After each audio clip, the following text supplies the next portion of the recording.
오늘은 뮤추얼 펀드와 헤지 펀드에 관해서 아마 뮤추얼 펀드 하다가 끝날 것 같아요. 얘기할 게 좀 많이 있기 때문에.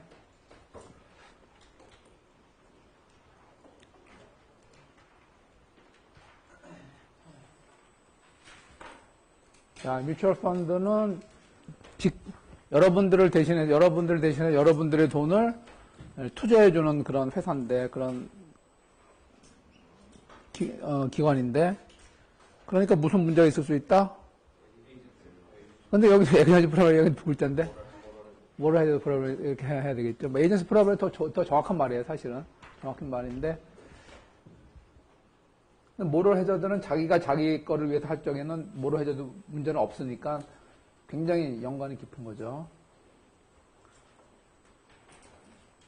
뮤추얼 펀드가 그냥 일반 투자자들을 위한 그런 펀드인 반면에 헤지 펀드는 일반 투자자가 아니라 기관이나 금융기관이나 아니면 굉장히 돈 많은 사람들, 굉장히 자금을 굉장히 많이 투자할 수 있는 그런 여러 개 있는 사람이나 기관들을 위해서 보통 존재한다.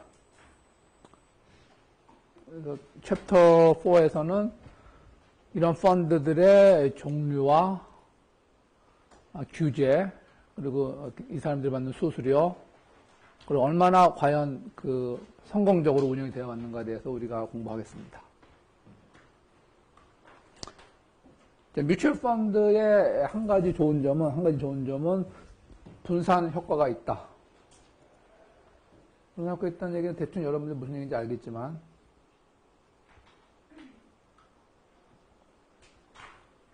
뭐 이런 얘기가 되겠습니다.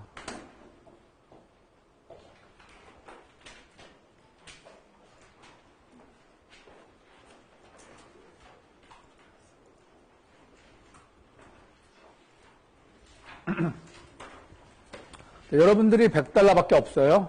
$100밖에 없는데 어떤 펀드 A에 투자를 했다. 펀드 A 자체는 여기 투자한 사람들이 굉장히 많기 때문에 펀드 A 자체의 시장 가치는 엄청나게 큰 상황인데 여러분들의 소규모 자금 $100를 이 펀드에 투자를 했다. 합시다. 이 펀드 A는 50개의 주식에 투자되어 있는데 예를 들면 10%는 애플, 이거 글로벌 펀드라고 합시다. 애플, 8%는 구글, 5%는 뭐 삼성전자 이렇게 투자하고 있다면 여러분들이 $100를 이 펀드를 샀다고 하면 여러분들은 실질적으로 어떻게 투자한 셈인가 하면 이 펀드와 똑같이 이 펀드의 좌수를 산 거기 때문에 이 펀드와 똑같은 비율로 투자한 셈이죠. 여러분들 $100 중에는 $100 중에 10%가 이 전체 펀드가 애플에 투자되어 있으니까 여러분들이 $10가 애플에 투자한 거고 여러분들 $8가 그걸 이런 식으로 투자된 거나 똑같은 결과다.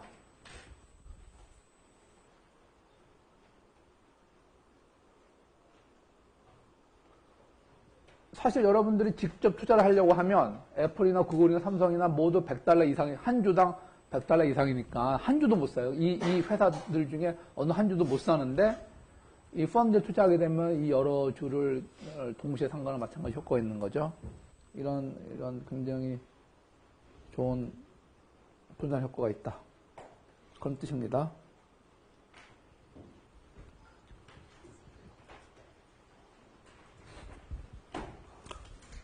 뮤추얼 펀드는 미국 같은 경우는 SEC에 의해서 규제된다. SEC가 우리나라로 하면은 어디에 해당될까? SEC. 금감원 같죠? 금감원. 뮤추얼 펀드에는 어디에 투자하는가에 따라서 여러 가지 형태가 있는데 채권에 주로 투자하는 경우, 에코티에 투자하는 경우,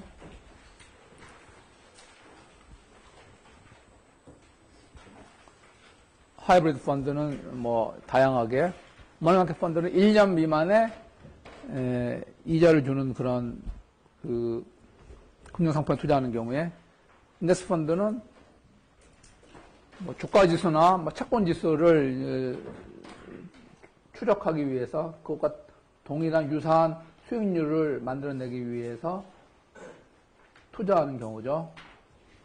여기서 매치라고 했다. 매치.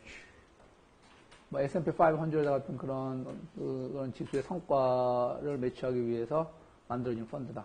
매출한 얘기를 책에서 읽다 보면 매출한 말 대신에 또 어떻게 썼어요? 매출한 말 대신에 track and okay. 또 그 다음에 M으로 한다면 mirror라는 말도 있죠.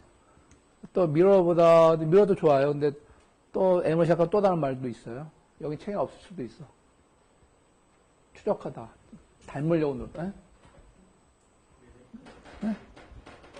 mimic, M-I-M-I-C, mimic. 책에서는 mirror라고 이렇게 나왔던 것 같아요. mirror라는 표현을 썼던 것 같아요.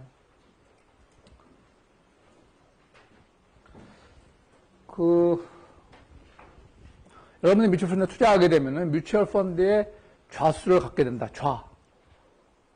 뮤추얼 펀드 하나하나 그 유니트를 우리말로는 좌라고 하는데, 여기서는 쉐어라고 표현했어요, 쉐어.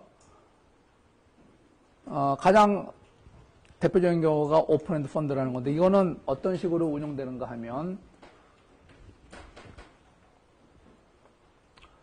이 뮤추얼 펀드와 관련된 좌수가 늘어나거나 뭐 줄어들 수 있다, 그런 얘기입니다. 오픈엔드 펀드는.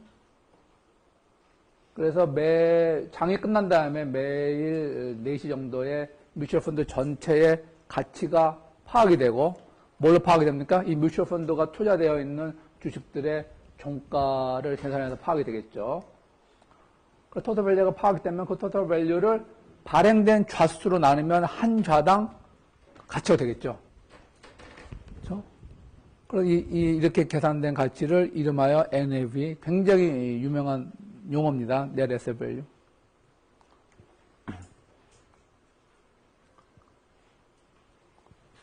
자, 그럼 예를 한번 들어서 볼까요? 어떤 식으로 계산이 되는가?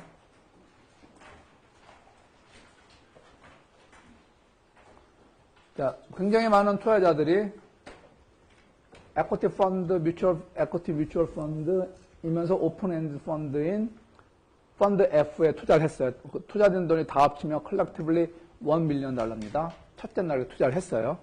둘째 날 이 담당하는 펀드 매니저가 이 $1 밀리언 중에서 반은 애플에 투자하고 그러니까 반을 애플과 구글에 50% 투자했어요. 50만 달러씩. 이제 투자 시작해서 그날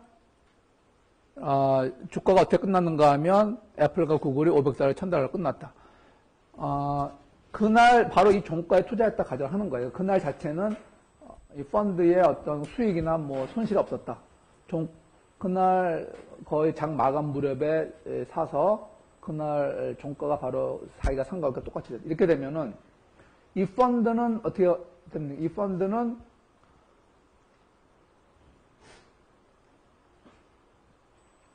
쉐어가 몇 개라고 나왔지?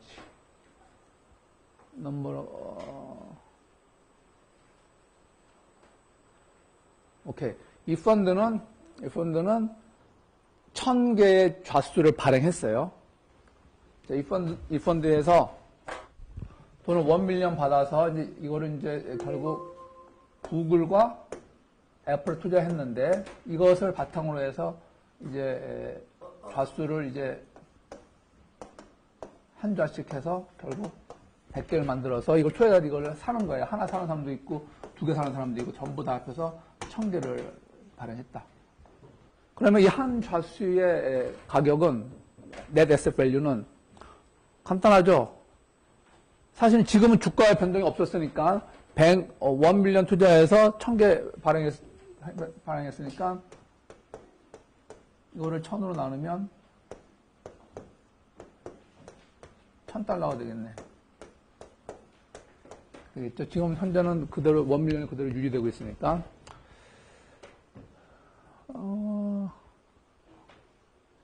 잠깐만, 여기 개수가 토탈 넘버러브 쉐어스 아웃스탠딩 왜 4000개가 될지 봅시다. 뭔가 좀 봅시다. 자, 50만 불을 애플에 투자했는데, 그러면 애플의 주가는 $500니까 애플 몇 주입니까? 이렇게 되는구나. 미안합니다. 이렇게 되는구나. 그러니까 50만 불을 애플에 투자하고 50만 불을 구글에 투자했는데 하나의 가격들이 500불하고 1000불이니까 결국 1000개의 애플 주식과 500개의 구글 주식으로 이루어져 있다. 뭐 그렇게 되겠죠. 이만큼 샀다. 애플과 구글을. 여러분들 책에서 보면은 좀 헷갈리는데 쉐어라고 하는 것은 좌수를 얘기하는 거예요. 이 뮤추얼 펀드의 좌수. 그리고 시큐리티 혹은 에셋이라 그러면은 이게 소위 말하는 이 펀드에서 사들인 자산. 대부분 주식이죠. 쉐어라고 하면 여기서 주식수를 얘기하는 게 아닙니다. 그리고 이제 제가 가정하기를 이 펀드에서 발행된 좌수가 1000개가 아니라 4000개다. 4000개라고 한다면은 이날 D2 이날 현재의 한 주당 가치는 당연히 100만 불 투자해서 4000개로 나눠서 발행했으니까 한 주당 250불이 되는 거죠. 이건 뭐 어려운 건 아니고요. 좀 헷갈렸는데 이 NAV는 언제 계산되는가 하면 D2 이 두 번째 날 시장이 마감하고 주가가 다 종가 결정되고 난 다음에 마감된 이후에 정확히 계산이 되겠죠. 만약 그 다음날 애플은 550달러로 상승했고 구글은 1500달러로 상승했다. 그렇게 되면은 그 다음날에 이 펀드의 NAV는 어떻게 될까? 그러면 자 지금 구글 550달러 곱하기 구글을 몇 주 가지고 있어요? 애플인가? 애플을 몇 주 가지고 있습니까? 1000주 곱하기 1000주. 그리고 구글은 몇 주? 500주니까 1500 곱하기 500주 하면 이게 전체 이 펀드의 새로운 가치가 되겠죠. 새로운 가치. 가치를 여전히 지금 4000개를 발행했으니까 한 주당 가격은 많이 올라갔겠죠. 325불. 그러므로 이게 바로 이제 데이 3 이 경우에 오후 4시에 이게 이제 확정된다는 얘기고, 그러면 그게 반영돼서 데이 4에는 한 좌당 325불로 이제 계산되는 거예요. 그러면 투자자들이 이거 살려면은 이제 한 주를 살 때 이제 325불 주고 사야 되는 거죠. 만약 여러분들이 산 그 좌수를 만일 현금화하고 싶으면은 이거를 판매하는 펀드 판매 기관에 환매를 요청하면 되는 거죠. 예를 들면 100개의 좌수를 환매하고 싶다. 여러분 100좌를 가지고 있는데, 그러면 만약 이날 데이 4 이날 만약 판매하게 되면은 이날의 가격을 기준으로 해가지고 여러분들이 이 정도의 현금을 받게 된다. 그러면 환매가 들어오면 지금 여기는 뭡니까? 여기는 다 구글하고 애플에 100% 주식 투자되어 있는데 갑자기 어떤 사람 투자자들이 이만큼 다 현금으로 바꿔 주셔 이렇게 하면은 현금이 없죠. 지금은 현금이 없으니까 어떻게 해야 돼요? 주식을 팔아야 되는 거예요.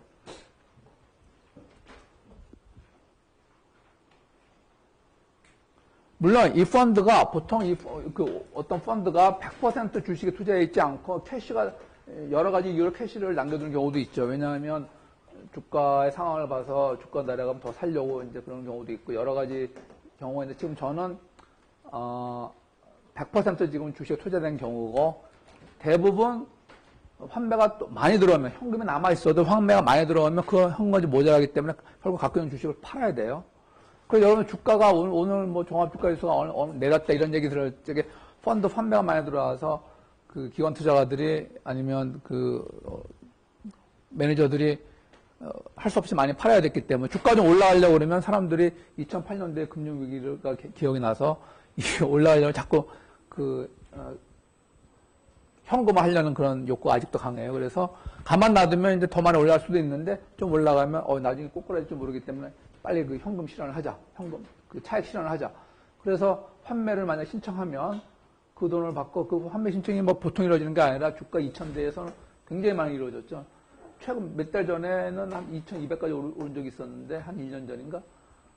이 숫자가 2007년도 금융위기 직전에 주가 최고치가 이 정도였었어요. 그러다가 이제 얼마까지 내려갔어요? 800까지 내려갔지. 그러다가 다시 한 5, 6년 지나서 2000 지나서 2200까지 가니까 사람들이 이때 기억해가지고 이 이상 오르기는 굉장히 힘들다고 보고 이 정도 되면 막 판매가 막 들어와요. 그러면 가만히 놔두면은 더 올라갈 수도 있는데 판매가 들어오면 할 수 없이 펀드에서는 울며 겨자 먹기로 형국이 부족하니까 팔아야 되는 거죠. 그래서 대부분 주식을 팔게 된다. 이 환매를 신청한 금액만큼. 만일 캐시가 충분히 있으면은 환매를 안 해도 되겠지만, 이러기 때문에 이런 식으로 이런 이유로 주식을 파는 경우가 굉장히 비일비재합니다. 펀드에서는. 실제로 또 하나의 이유는 뭐가 있을까? 펀드에서 주식을 파는 또 하나의 이유는 뭐가 있을까? 가장 큰 이유. 이것과 함께 가장 큰 이유는 또 뭐가 있을까요? 주가가 고평가가 되겠다 생각하면 당연히 팔아야 되는 거죠. 하여튼 이것도 중요한 이유입니다. 왜 펀드에서 주식을 파는지.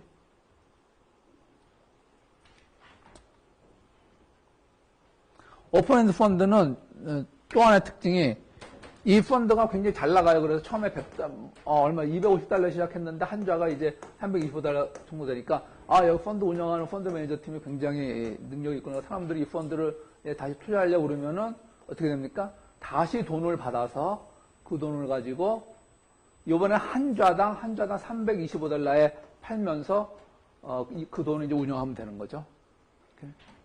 그래서 그걸 오픈엔드 펀드라고 한다.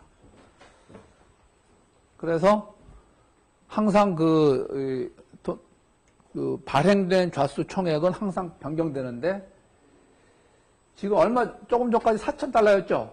그럼 지금 얼마예요? 이제 얼마가 됩니까? 이런 식으로 하게 됩니다. 이제 대답 다 해줬네. 어떤 투자자가 65,000불을 여기 투자한다면, 그래서 F가 새로운 좌를 발행하게 된다면은 200개의 좌를 더 발행해야 되니까 아까 4,000개 플러스 200 해가지고 이제는 좌수 4,200이 되는 거죠. 그 두 번째 나오는 텍세이션, 텍스 문제가 자주 나오네요. 지난번에 그런 얘기 한 것 같아요. 텍스 문제 자주 나온다는 얘기는 미국에서는 텍스가 이렇게 중요하다는 얘기예요. 우리나라는 텍스가 그렇게 선진국에 비해서 그렇게 높은 편은 아니죠.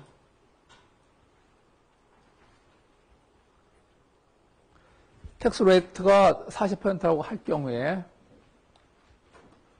처음에 F에 한 좌를 사면 250불을 투자했어요. 한 좌를 사기 250 투자했고 그 다음날 이제 NAV가 325불, 한 좌의 가격이 325불로 이제 상승했죠. 이 상승한 날이 2013년도의 마지막 거래일이라고 합시다. 그러면 여러분들은 1년에 세금을 한 번씩 내니까 연말에 세금을 내야 되겠죠. 그러면 250불에서 325불 됐으니까 사실상 75불의 수익이 이제 발생한 거죠. 이런 수익을 뭐라고 그래? 어카운팅에서 미실현 unrealized profit, income 이런 식으로 얘기하죠. unrealized profit, income 이런 식으로 이렇게 발행한 프로핏에 대해서는 세금을 매겨서 이 정도 내야 된다. 자, 그러면 2014년 첫 번째 거래일, 그 다음 거래일에 만약에 한 좌를 400불에 팔았다. 그러면 세금 얼마 내야 될까? 책에 나와 있는데 책을 여러분들 안 읽었으니까 여러분들의 상식을 활용해서 그러면 세금 40%의 세율은 똑같고 그러면 세금 얼마 내야 될까?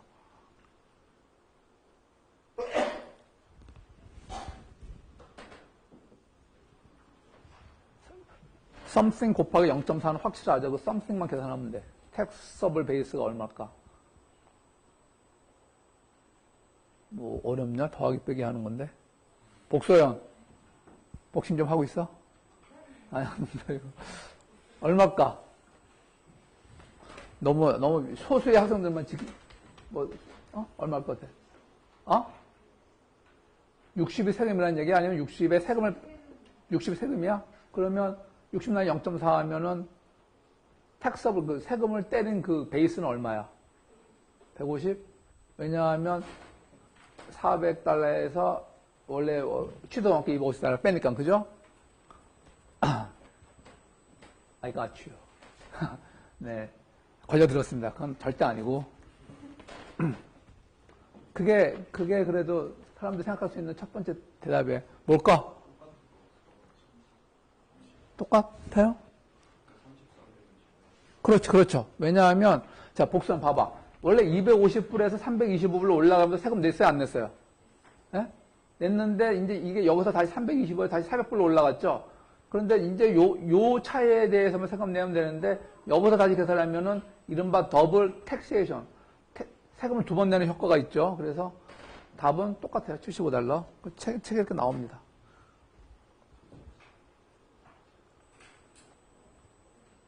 자, 두 번째.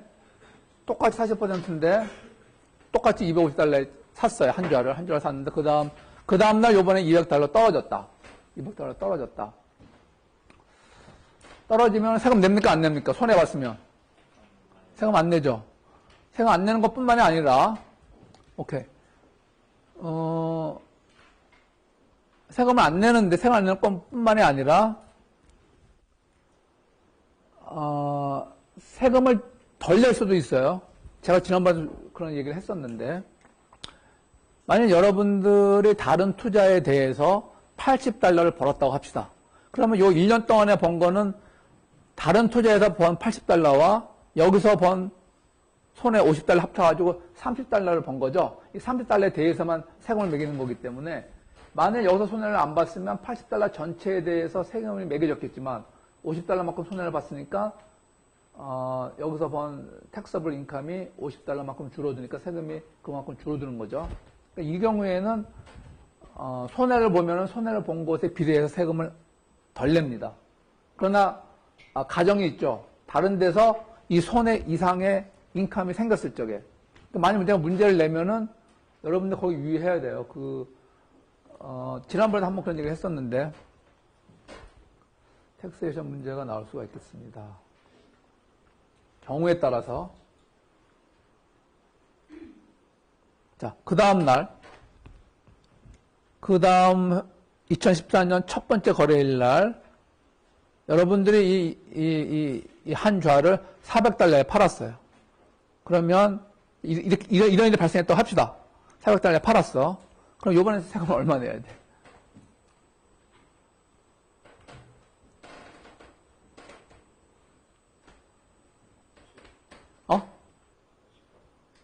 뭐 곱하기 뭐 이렇게 얘기하면 더 몇 달러 곱하기 0.4? $200 곱하기 0.4. Anybody else? Anybody else? 그러니까 갑자기 Anybody else? 그러니까 갑자기 바디를 이렇게 여섯 개 다른 모험 없어요? Anybody else? 네? 150 곱하기 0.4? 혹은 $200 곱하기 0.4? 어떨 것 같아요? 저 가만히 있어봐. 내가 어떨 것 같아? 당신이 이 수업 지금 돈 내고 듣는 사람도 아니잖아, 지금. 150달러하고 $200 둘 중에 어느 가치에다가 텍스를 때려야 될 것 같아? 여러분들의 동료의 편을 들겠어요? 아니면 선배의 편을 들겠어요? 요 4명까지 하면 딱 반은 나는 정답은 $200. 왜냐하면 여기 보면은 이제 $250에 사서 $200 내려가서 손해니까 당연히 세금을 안 냈죠. 근데 이 경우에는 세금을 안 냈을 정도가 아니라 다른 데 세금을 줄여주는 효과를 봤죠. 그러니까 사실상 그 $200에 이제 $200에 세금이 계산된 거예요. 이 손해 본 것만큼 세금이 줄어들었기 때문에 이제 이 사람이 $400에 팔게 되면 도대체 얼마만큼 이제 이익을 봤을까 계산하게 보면 이것만 보면은 $250에 사서 $400에 파는 거지만 2013년 마지막 연말정산 때 이 사람이 다른 거 인컴 다 합쳐봤을 적에 돈을 이렇게 수익이 났는데 여기서 손해난 것을 감안해서 세금을 적게 냈어요. 그러니까 이미 여기서 세금 계산할 적에 $200로 기록이 된 거죠. 그러면 다음에 계산할 적에는 스타팅 포인트가 $200가 돼요. 그래서 텍스는 $200 곱하기 400-200 달러 곱하기 40% 해야지 정확히 딱딱 맞게 됩니다.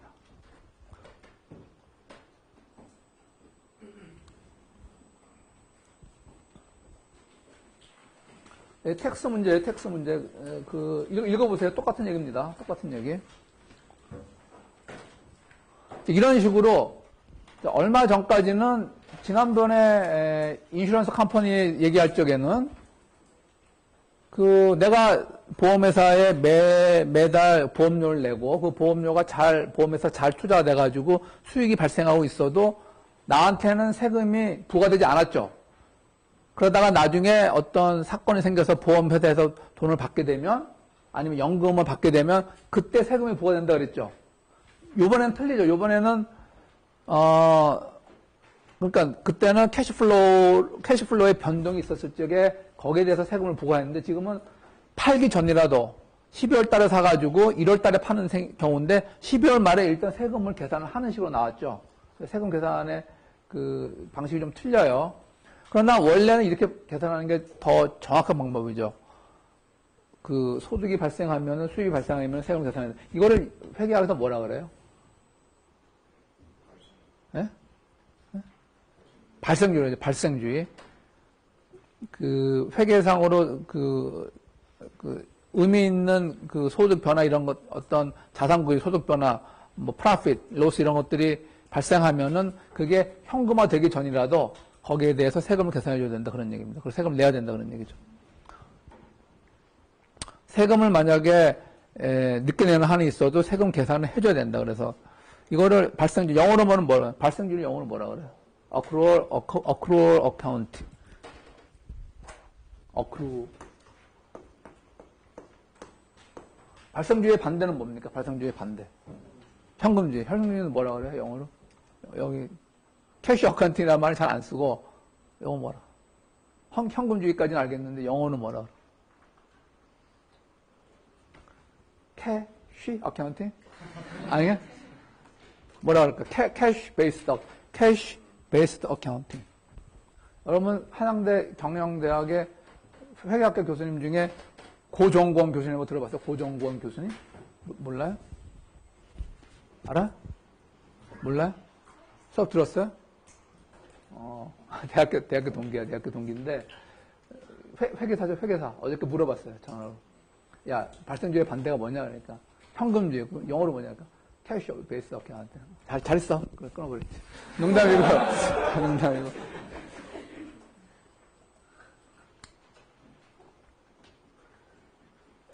요새는 회계사를 1년에 몇 명 뽑아요? 1000명 뽑지. 근데 그 고정 교수님은 80년대 중반에 100명, 150명 정도 뽑을 적에 대학원 다닐 적에 회계사가 돼가지고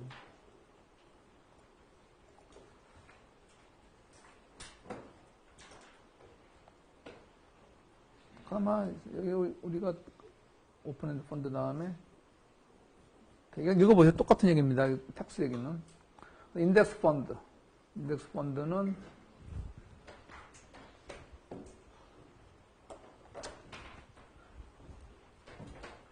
요즘 인기 있는 펀드다.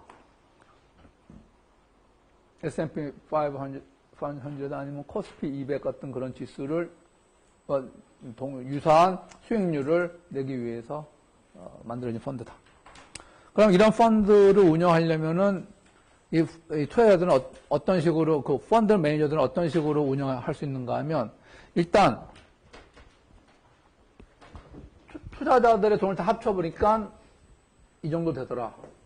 이 돈을 가지고 코스피 200이라 그러면 이거를 이제 200개 주를 다 사는 거예요. 삼성전자가 첫 번째가 현대모럴스, 그 다음에 세 번째가 포스코인가? 한전인가? 뭐 이렇게. 요새 뭐 네이버도 굉장히 시가총액이 높아요. 이런 주식을, 이 200개 주식을 뭐 이 돈을 가지고 이 돈을 가지고 다 산다. 어떻게 삽니까? 200개 주식을 사는 건 알겠는데 어떻게 사요? 어느 비율로 사요? 시가총액 비율로. 삼성전자가 뭐 13%다 예를 들면 그러면 이 돈 중에 13% 삼성전자에 투자하고 현대모럴스가 뭐 8%다 그러면 이런 식으로 해서 산 다음에 사면 이제 뭐 그리고 가만히 있으면 똑같이 가는 거죠 사실은. 근데 이렇게 200개 주식을 다 사는 경우는 사실 비현실적이고 이런 경우 거의 없어요. 왜냐하면 한 30개 주식만 사더라도 시가총액 코스피 200 시가총액이 한 90, 5%를 점하고 있다. 왜냐하면 뭐 150등, 200등 하는 주식들은 굉장히 미미한 주식, 여러분들 이름도 잘 모르는 주식들이죠. 그래서 한 50개 내외로 대표적인 주식만 사는 경우가 있다. 여기는 이제 대표적인 주식을 사는 경우가 이렇게 나와 있죠. 이게 훨씬 더 현실적이고 이렇게 많이 합니다. 물론 이렇게 50개 주식을 사면서 코스피 200개 주식을 산 것과 같은 수익률을 내려고 그러면은 그냥 아무렇게 막 사면 안 되죠. 그건 다 이제 그 매니저들의 어떤 노하우에 달려 있는 거고. 저도 예전에 회사 다닐 적에 여기 조금 관여를 해서 프로그램 트레이딩, 차익 거래할 적에 조금 했었죠. 증권회사가 짜가져온 포트폴리오를 우리는 그냥 보고 그냥 사면 뭐 이렇게 오케이, 노 얘기만 해주면 되는 거였지만. 그래서 이런 식으로 코스피 200을 추적하려고 하다 보면은 정확히 될 경우도 있고 정확히 되지 못하는 경우도 있는데, 그 어느 정도 정확히 추적을 했는가를 얘기하는 그 지표가 이른바 트래킹 에러, 우리말로는 추적 오차. 그 다음에 이걸 추적하기 위해서 얼마만큼 비용이 들어갔는가에 대한 어떤 지표가 있다. 트래킹 에러가 굉장히 적다. AB 두 펀드 매니저가 결과적으로 거의 98% 상관 개수가 98%, 0.98에 이르는 그런 펀드를 운용하고 있다. 성공적으로. 그런데 그렇게 하기 위해서 A 펀드 매니저는 비용이 많이 들어가고 있고 B 펀드 매니저는 비용이 적게 들어가 있다. 그러면 적게 들어가면서 98%를 달성한 사람이 더 잘 추적하고 있는 거죠. 그런 식으로 평가 지표가 될 수 있다. 그럼 여러분들이 이러한 펀드의 좌수를 사고 나중에 수익을 실현하기 위해서 어느 정도의 비용이 드는가? 다양한 비용이 든다. 왜냐하면 펀드에서도 뭐 마케팅도 해야 되지, 그 다음에 회계 처리도 해야 되지, 그 다음에 또 뭐 정산 처리, 뭐 기록, 굉장히 다양한 비용이 들기 때문에 여기서도 그러한 비용을 여러분들 부과하는데,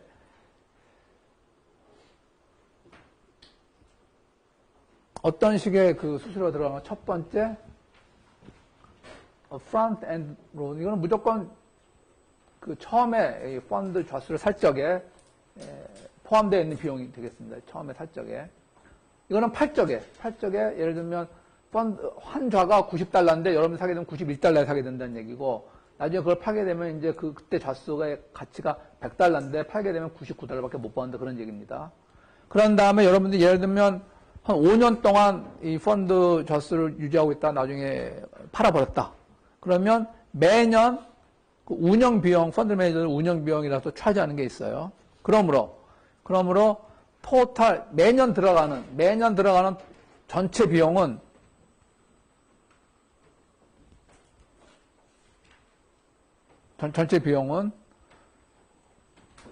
이거는 이제 매년 이 토탈 익스펜스 레이션이라는 얘기는 이거는 매년 그 펀드 운영과 관련해서 부과되는 비용이 이건 매 1년마다 들어가는 비용이고, 여기서 왜 오를 잡았는가 하면 여러분들이 5년 동안 유지한다 가정한 거예요. 그러니까 5년에 한 번 사고 5년에 한 번 파니까 연평균으로 나누면은 처음에 산 것도 5로 나눠주고 나중에 팔 적에도 5년 나눠서 연평균 유지비, 운영비용, 펀드에게 들어가는 운영비용, 이거 그냥 1년 토탈 운영비용이라는 뜻입니다. 이 전체 토탈이라는 뜻이 아니고, 그리고 요거는 처음에 샀을 때, 만약 여러분들이 평균 10년 동안 보유한다, 그러면 당연히 여기도 10년으로 나눠줘야 되는 거죠. 이건 연평균 비용이니까. 그러다 보니까 외국 같은 경우에는 연평균 이런 토탈 비용이 1.41%, 3%, 뭐, 뒤에 나와 있죠. 한국은 몇 %일까? 한국은 모르죠, 물론. 모르는데, 높을까, 낮을까?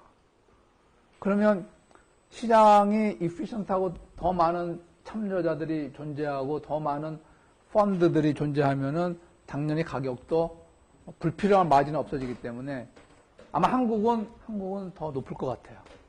높을 것 같은데 여러분들 시간 나면 한번 인터넷 찾아보시고 시험에 나올 수 있습니다.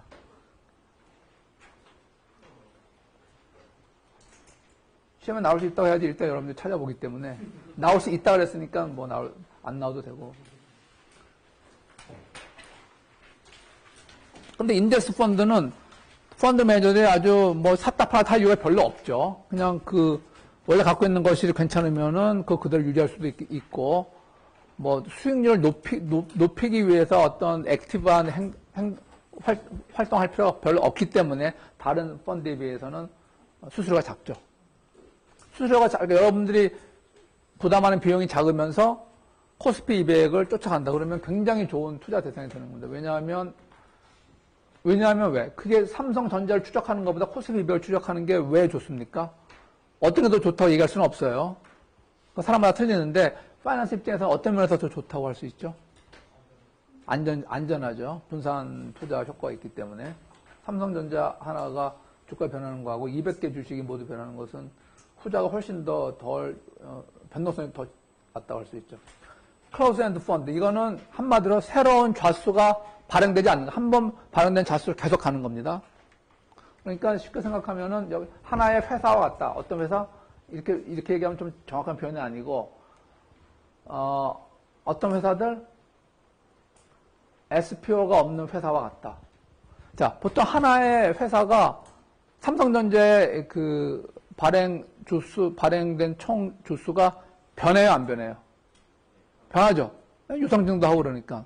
그런데 이거는, 좌수가 변하지 않기 때문에 쉽게 얘기하면 회사와 같은데 어떤 회사? 유상증자가 없는 회사. 유상증자 영어로 뭐라 그랬어요? SPO. S가 뭡니까? seasoned.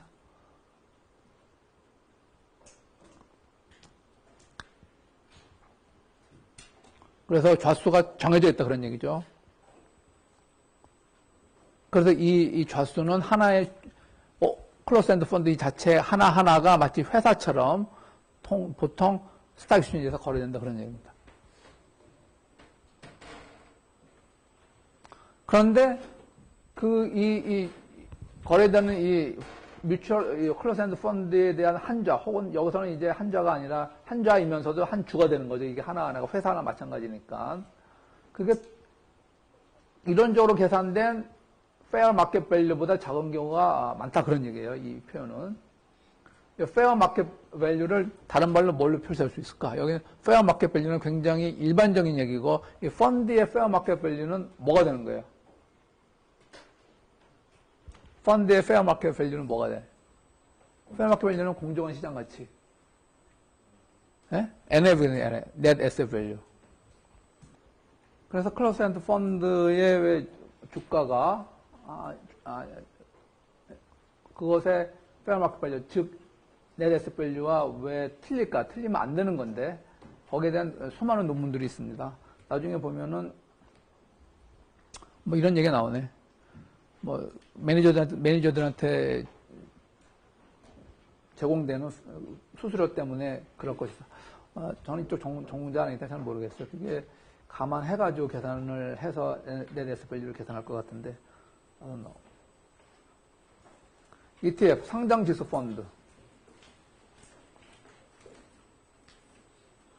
자, 결론적으로 얘기하면 상장지수 펀드는 설명이 클리어하지가 않아요. 설명이. 제가 이거를 2002년도에 우리나라에 처음 들어왔는데 그때 그 성균관대학교 교수님이 논문 쓴 것도 제가 논문 토론도 하고 그랬었는데 사실 아주 시원하게 설명이 된 적이 별로 없는 거. 어저께도 혹시 해서 오랜만에 논문도 좀 찾아보고 인터넷 찾아봤는데 뭐 대충 설명이 잘 안 돼요. 여러분이 읽어보시면은 조금 답답할 것 같긴 한데 그래도 피상적으로는 알 수 있어요. 상장지수 펀드는 조금 전에 얘기한 그 인덱스 펀드하고 좀 유사합니다. 어떤 인덱스를 추적하는 수익률을 인덱스와 피척할 만한 수익률을 내려고 한다는 점에서는 유사한데 근본적으로 다른 점들이 있다. 그건 이제 여러분들이 좀 잘 들어보셔야 되죠. 자, 상장지수 펀드라는 거는 그것을 여러분 우리나라에 상장지수 펀드가 굉장히 많이 있는데 코덱스 200 들어본 적 있어? 코덱스 200. 어떤 상장지수 펀드라는 것은 그건 삼성이 아마 운영하고 있죠. 삼성증권이. 어떤 증권회사가 이 상장지수 펀드를 이제 만듭니다. 어떤 대형 투자자, 대형 기관이. 그래서 그 상장지수 펀드 그 안에 자금 조달은 뭐 자기네가 만들든지 아니면 자금을 받아서 하든지 간에, 다양한 주식들을 이제 투자를 하고, 거기에 대해서 또 아까처럼 이제 좌수를 발행해가지고 파는 거예요. 이 좌수들은 주식처럼 거래가 되는데, 여기서 그 보통 인덱스 펀드하고 틀린 점은 이렇게 생각하시면 돼요. 돈 받아가지고 좌수를 발행한다. 그것까지는 유사한데 어떤 점이 틀리는가 하면, 만약에 아까 우리 클로스 엔드 펀드 같은 경우에는 어떤 얘기가 나왔어요? 주가가 그 클로스 엔드 펀드의 좌의 그 시장 가격이 net asset value와 다른 경우가 있다. 다른 경우가 계속 지속되고 그러는데, ETF 같은 경우에는 만일 그런 일이 발생한다면, 이것을 담당하는 이 증권회사 이 기관이 차익 거래를 통해 가지고 그 주와 실제로 포함되어 있는 이 가치를 동일하게 만든다, 그런 얘기입니다. 근데 그 얘기가 잘 나와 있지는 않아요. 어디서 나? ETF의 가장 중요한 점 중에 하나는 이 삼성증권이 만약 좌의 가치와 이것의 기초 자산인 그 펀드 안에 들어가 있는 그 주식들의 평균 가치가 틀린다고 한다면은, 이 펀드의 좌수와 이 펀드 좌의 기초 자산인 펀드 안에 있는 그 주식들을 서로 바꿀 수가 있다.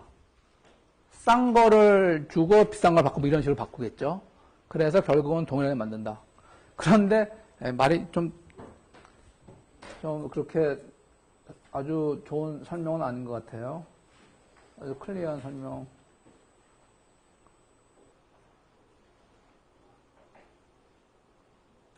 제가 다시 한번 그거를 썸을 해봤는데, ETF 상장지수 펀드의 좌라고 하는 것들은 일반 주식처럼 거래소에서 거래가 되는데, 그 좌의 가치, 하나하나의 가치는 net asset value와 굉장히 유사하다. 아까는 뮤추얼 펀드 같은 경우에는 유사할 수도 있고 유사하지 않을 수도 있고 약간의 괴리가 있을 수 있다고 얘기 나왔는데, 여기는 항상 매우 유사하다.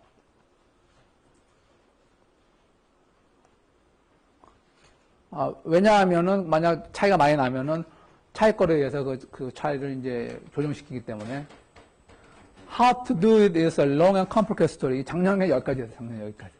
여러분들은 이제 1년 지났기 때문에 이거는 이제 엊그저께 대충 쓰고 이제 이그램플 한번 만들어 봤어요. 사실 작년에도 그 논문을 좀 알고 있는 사람들, 부산대학교 있는 교수한테도 물어보고, 실제로 한국투자 신탁에, 여러분 투자 신탁이라는 얘기 들어본 적 있어요? 투자 신탁? 지금의 자산운용회사 전에 예전에 한 20년 IMF 때는, 여러분 몇 년생입니까? 미안하지만. 이것도 대답 안 해? 여자들은 또 나이 91년생? 그럼 IMF 위기를 대충 좀 들으면서 자랐어, 어렸을 적에? IMF? 초등학교 때? 여학생은? 뭐, 군대 안 갔다. 군대 가고 싶어. 여기, 92년생. 그럼 여기가 지금 학년 높은 거야, 그러면? 너는 2학년, 3학년, 4학년 이렇게 되는 거야? 오케이. anyway, 그 90년대 말에 IMF 얘기가 왜 나왔죠? 네? 그때까지만 하더라도, 뭐, 대한투자신탁, 한국투자신탁, 뭐 이런 투자신탁들이 있었는데, 이제 거의 다 IMF의 직격탄을 맞고 와해되면서, 그 대안으로 자산운용회사가 아주 버섯처럼 이제 성장을 했고, 가장 대표적인 자산운용회사가 그때, 그게 미래에셋 자산운용회사예요. 아무튼, 근데 애초에 그 투자신탁 회사 얘기가 왜 나왔죠? 투자신탁 얘기가 왜 나왔을까? 오케이. 예를 들면 한국투자신탁에서 오랫동안 근무했다가 지금 부산대학교의 교수로 있는 모 교수한테 작년에도 한번 전화 걸어서 자세한 거 한번 물어봤는데, 이 사람도 뭐 자세한 건 자세히 설명이 되어본 적이 별로 없기 때문에 그러나 기본적으로 이런 스토리입니다. 어떤 스토리인가 하면, 어떤 항공지수 펀드가 상장이 만들어졌는데, 이거는 삼성전자의 수익률을 추정하려는 그런 펀드라고 합니다. 간단하게. 그래서 쉽게 생각해서 이 펀드에서 삼성전자 주식을 예를 들면 100주 사면 산 것만큼 좌수를 발행하면 삼성전자 한 주와 이 펀드의 한 주와 가격이 같아야 되겠죠. 예? 이 펀드에서 받은 돈을 가지고 삼성전자를 100주 사서 여기서 이 펀드에 대한 지분을 100개를 발행하면 당연히 이 NAV가 바로 삼성전자의 그 주가가 될 테니까 같아야 되는데 삼성전자 주를 거래하는 주주들, 그 투자자와 이 좌를 거래하는 투자자는 틀릴 수 있기 때문에 뭐 순간적으로나 아니면 비교적 오랫동안 좀 약간 틀릴 수가 있다. 그 경우에는 어떤 짓이 발생하는가 하면 예를 들어서 그래서 E는 ETF의 P는 ETF의 한 주의 가치, 시장 가격. 요거는 삼성전자 자체의 한 주의 시장 가격. 둘이 같아야 돼요, 지금. 같아야 되는데 만일 ETF의 한 주의 가격이 높다면은 이 ETF를 만들어낸 그리고 운영하는 이 증권회사는 어떤 짓을 하는가 하면 싼 거를 공급하고 비싼 걸 받으면 되는 거죠. 그러니까 뭡니까? 삼성전자는 지금 130만 원 하는데 ETF 한 주하는 150만 원에 팔린다면 이 회사는 삼성전자를 주식을 130만 원에 더 사서 산 것만큼 또 좌를 발행하면 150만 원에 팔 수 있는 거죠. 그런 짓을 하게 되면 어떻게 되는 거예요? 그런 짓을 하게 되면 그러면 이제 새로운 좌수가 발행이 되는 건데 그런 짓을 하게 되면 삼성전자 주식을 사야 되니까 삼성전자 주식은 주가는 오르겠죠. 그리고 좌를 만들어서 파니까 좌 가격은 또 내리겠죠. 그럼 이런 식으로 계속 하게 되면 어느 때까지 합니까? 똑같아질 때까지. 이게 그런 식으로 하면 되는 거죠. 그래서 아비트리 프로피트가 발생하고 그러므로 삼성전자의 주가는 올라가게 되고 ETF의 좌수는 좌의 가격은 내려가기 때문에 궁극적으로 서로 이제 같아진다. 이런 짓을 한다. 그 반대가 되더라도 그 반대의 일을 하면 됩니다. 이거는 뭐 정확히 현실을 그대로 잘 반영하는지는 모르겠는데 아무튼 하나의 이그젬플을 드린 거예요. 그래서 삼성증권이 100달러 투자해서 현금으로 지금 보유하고 있어요. 그래서 자본 100달러. 그리고 이제 현금 100. 그래서 이 100달러를 가지고 페이스북을 50주를 샀는데 페이스북이 지금 하나에 1달러로 합시다. 50주를 사서 그것을 ETF로 만들면서 50개의 좌수를 발행했다. 그러면은 처음에 현금 100이 어떻게 되면 현금 100이 처음에 페이스북 50달러, 캐시 50달러였다. 이제 ETF 50개를 발행한 게 된 거죠. 그래서 지금 ETF는 넷 에셋 밸류와 똑같은 1달러로 한다면 이런 식의 그 자산 구성이 있겠죠.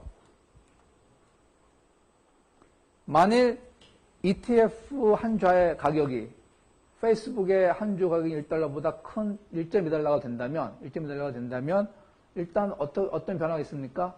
ETF를 50주를 가지고 있으니까 이게 이제 60달러 된다는 얘기죠. 그러므로 미실은 이게 10달러 생긴 거예요. 차변이 110달러, 우변이 110달러, 이제 미실은 이렇게 10달러 생긴 거죠. 그러면 여기서 멈추는 게 아니고 이게 원래 넷 에셋 밸류가 1달러인데 1.2달러에 팔리고 있으니까는 이 기관 투자는 어떤 짓을 합니까? 나머지 50도 삼성전자 페이스북 50개 주를 사서 다시 ETF 좌수를 늘려서 또 발행해버리면은 어떻게 돼요? 이번에는 ETF가 100자를 가지고 있는데 1.2달러에 발행을 하니까 120달러가 돼서 이제 프로피트가 더 늘어나니까 만약에 이런 차이가 나게 되면 이 삼성증권이 이런 짓을 하게 되기 때문에 사실 이게 계속 될 수가 없는 조금만 차이가 나게 되면 이런 짓으로 공짜로 돈을 벌 수 있기 때문에 조금만 올라가려고 그러면 삼성전자 주식을 사고 ETF를 발행하니까 삼성전자 주가는 올라가고 ETF 좌의 가격은 내려가고 이런 식으로 해서 금방 매치가 되는 거예요. 이런 식으로 이런 일들을 하게 된다.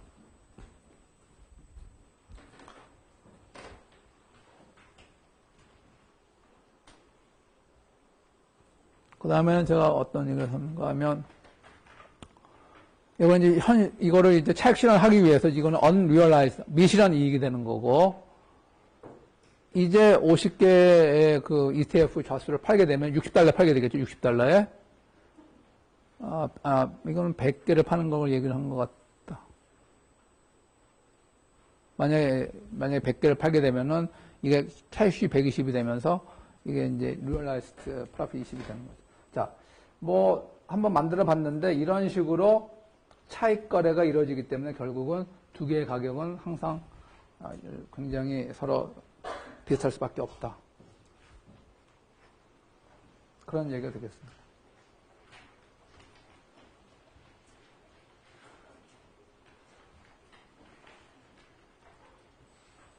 내가 너무 빨리 했나? 어디까지? 제가 어저께 준비를 한 몇 시간에 걸쳐서 했는데 막 이렇게 막 쓰고 읽고 만들다 보니까 나는 한 몇 시간 걸렸는데 지금 얘기하니까 다 끝났네. 우리 1시에 시작했어요? 이런 거는 열심히 대답해요. 보통 질문은 전혀 대답 안 하잖아요.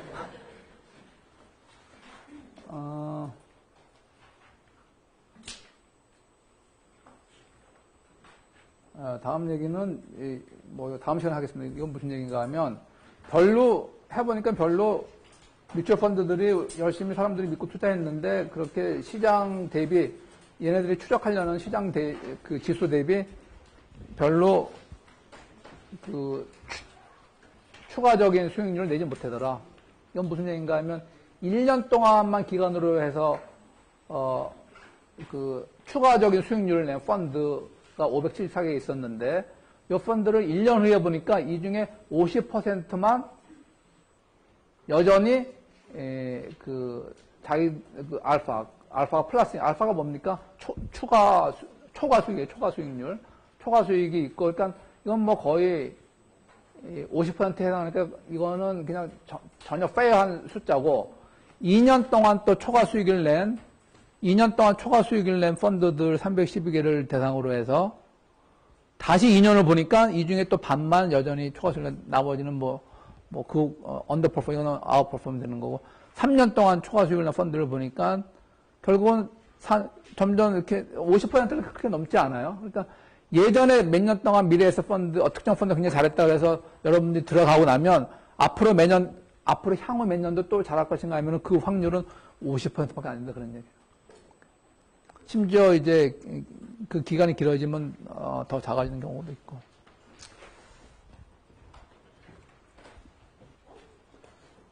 좀 늦게 와도 좀 빨리 끝내는 그런 분위기인데 아무도 반대하지 않을 것 같아서.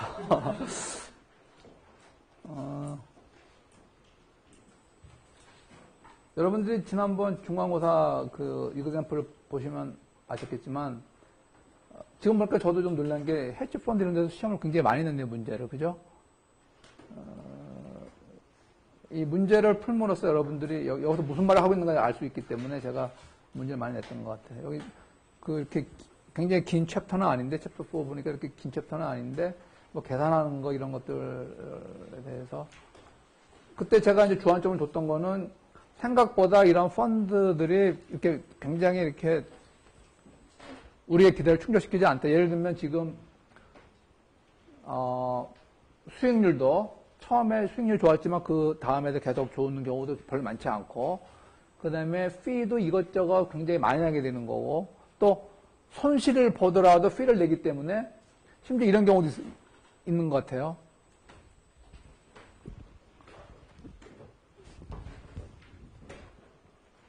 어떤 기관 투자가가 A 펀드 두 개를 운영하고 있는데 어떤 펀드 매니저가 여기는 삼성전자 주식을 샀고 여기는 삼성전자 주식 공매도했다고 봅시다. 공매도. 여기는 롱 포지션, 여기는 숏 포지션 잡았어요. 그러면 삼성전자 주가와 관계없이 항상 여기서 이게 플러스라는 얘기는 주가 올라갔다는 얘기니까 여기는 이제 손해를 받겠죠. 그죠? 이거는 두 개 합치면 항상 평균 수익이 제로예요, 제로. 그런데 수익을 많이 보면은 이렇게 펀드를 보면은 성과가 좋으면은 거기에 비례해서 또 피를 더 많이 줘야 돼요. 수수료나 그 성과 보수 같은 거 더 많이 줘야 되고 여기 성과가 나쁘니까 성과 보수는 안 주지만 기본적인 피는 또 줘야 되죠. 그러니까 이렇게 투자하면은 가만히 앉아서 뭐 하나가 플러스 하나가 마이너스니까 플러스 될 경우에는 비례적으로 더 많이 받고 마이너스가 될 경우에는 일정한 그 수수료를 받으니까 굉장히 그 소비자 입장에서는 억울한 거잖아요. 그런 시험 문제를 냈던 것 같아요. 여러분들 그 중간고사 시험 문제를 보면은 그런 걸 냈던 것 같고 그런 것들 제가 많이 강조했던 것 같아요. 왜냐하면 제가 회사에 있어 보니까는 회사가 그 투자자들 자기네가 돈을 맡기는 투자자들을 위해서 일하는 경우도 있지만 그렇지 않은 경우를 많이 봤었고 심지어 이거 아주 옛날 얘기지만 펀드 A 서로 다른 펀드인데 B는 막 성과가 굉장히 나쁘고 A는 굉장히 성과가 좋아요. 어떤 일이 벌어졌는가 하면 이건 정말 옛날 얘기지만 여기서의 성과를 은근히 이쪽으로 싹 넘겨요. 여기 펀드 투자한 사람들은 30%의 고수익을 받을 자격이 있는데 여기는 예를 들면 마이너스 10%예요. 근데 예를 들면 여기는 20%를 줄이고 여기는 0이 되는 거예요. 10% 1로 오면 이런 짓들까지 하는 것도 아주 뭐 예전엔 좀 그런 그야말로 모로 해저드가 심했죠. 그러다 보니까는 그 책에도 약간 그런 얘기들 많이 나와 있고, 여러분들 지난번에 골드만삭스 얘기도 보고, 그 이 책 저자도 그런 얘기들을 많이 썼는데, 그런 기조 안에서 문제들 제가 많이 냈던 것 같습니다. 오늘 여기까지 하도록 하겠습니다. 질문 있습니까?